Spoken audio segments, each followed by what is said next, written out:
I'm going to discuss one of the strongest passports that you can get in 2 weeks. And if you do a combo, you can get two passports for almost free. Getting one almost makes the other one free. This is going to be one of the most important videos on this channel.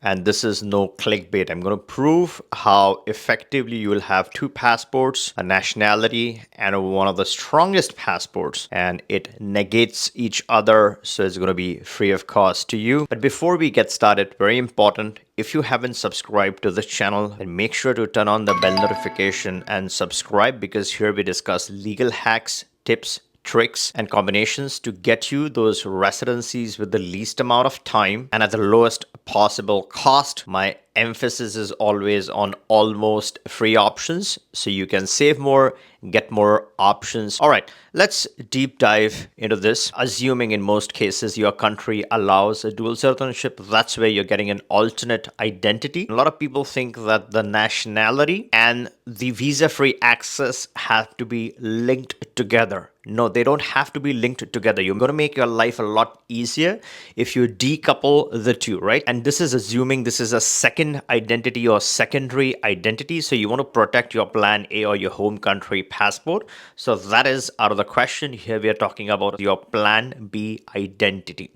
And within the Plan B, anyone, the layman, right? A common man, the one who is watching, you guys, most of you guys who are watching think that your Plan B passport should not only serve as a secondary identity, but it should also be your most powerful passport, right? With all the bells and whistles. Now, conceptually or theoretically, it's okay to think that you're going to get a Swiss passport or a Dutch passport, but it isn't easy, right? Those aren't there for the grabs. And that is where you got to decouple them as two separate solutions. So on one side, you get the visa-free access that you're looking for, one of the strongest passports possible.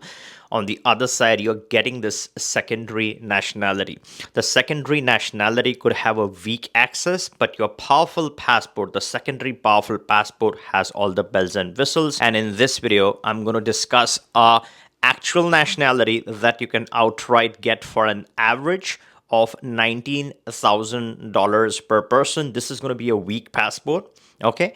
And this is for a family of four. And if you have missed how this can be obtained at either $19,000, if you're willing to put slightly more upfront, then you can take a look at this video. This talks about the coconut oil fund option, where the average per person would cost you approximately $19,000 in the best case scenario. Again, the rates vary, and this is not investment or immigration advice. This is just my projections and analysis.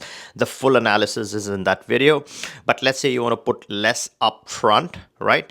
You're willing to put more per person, then at $24,000, you can obtain the same nationality using the coffee fund, and you can take a look at this video. Either which ways you go, it's going to be kind of the similar deal, so it does not matter. It's a question of whether you want to put more upfront or less upfront. Accordingly, your average per person for a family of four is going to be readjusted. In either case, you're looking at a cost of close to 100K, so anywhere between 75K to 100K eventually. This is the cost of the nationality that you can get in 4 weeks. Okay, so the nationality can happen literally in 4 to 5 weeks. The passport currently can be mailed to your home location, so you don't even have to visit the country. You don't have to set foot. Now, this might change in future, but currently that is the deal. Now, does this passport have all the visa-free access that you're looking for? The short answer is no. It's going to have some access. It does have Peru. It does have a lot of the Latin American countries. It does have Singapore, Malaysia, and some very good access, but it has lost that EU and UK access. So you're missing those two access, right? That is where the second passport, which is the strongest passport in Latin America, comes into play. And the average time that this takes is 2 weeks at the higher end, right? So 14 days is the max time. It could happen much earlier than that. And this is obviously based on a residency. So you got to trigger the residency. And then after that residency, you can get this or apply for this passport and get it in the maximum 2-week time frame. And this is a travel passport.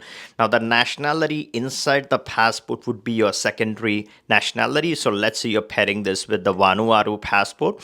So your citizenship is going to say Vanuatu citizen. citizen. And this passport, of course, is going to be, it's a travel passport, so it's technically supposed to function like a regular passport. That is in theory.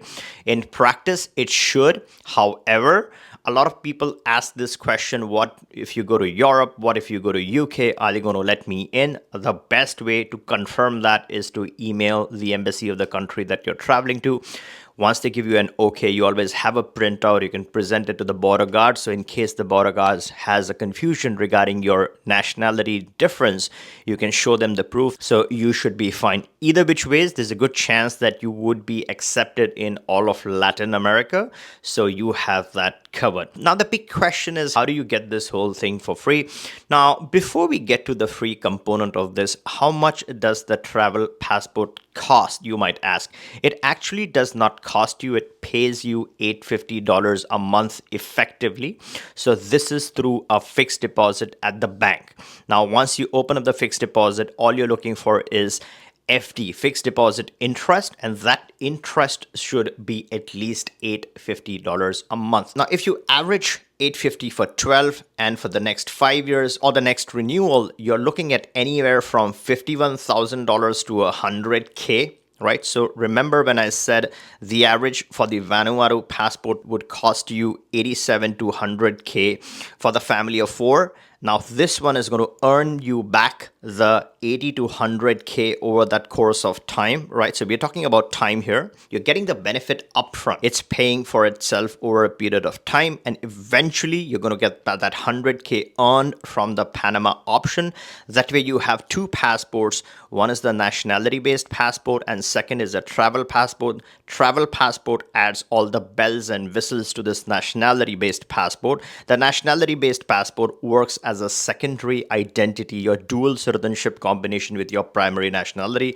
So let's say your primary nationality has to be safeguarded, or it doesn't really have that access. Then you have this dual and you have all the bells and whistles. Now, you could pair the Panama with your primary nationality, but then that Panama passport is going to list you as a citizen of your home country. And none of this is legal advice. Now, we work with the direct processors for the coffee fund, for the coconut oil fund. And with us, you could get the cheapest of the cheapest possible deals because of the direct connection with the source. And in Panama, we have two attorneys who specialize in the travel passport matter.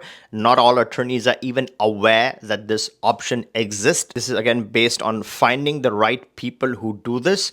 And second benefit is that we are able to get this the fastest in legal possible means. Now, if you are interested in striking this combination or even the travel passport in case you want to pair this with your existing dual nationality, you can always click the link, book a call. We can discuss if one or both the options apply in your case, and we can get you started with this so you and your family are secure for your future in times of chaos.